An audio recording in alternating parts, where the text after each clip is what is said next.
बड़ा निक लागे सखी बोलो मुझे कटोरा में, बड़ा निक लागे सखी बोलो मुझे कटोरा में।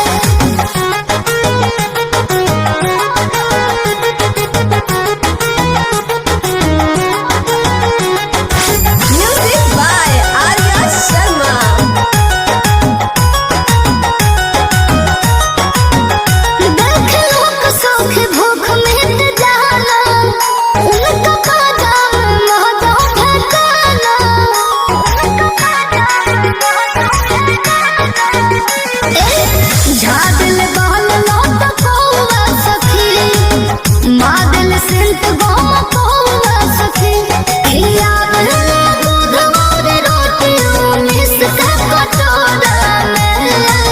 बड़ा निक लागे सखी बोलो मुझे कटोरा में, बड़ा निक लागे सखी बोलो मुझे कटोरा में।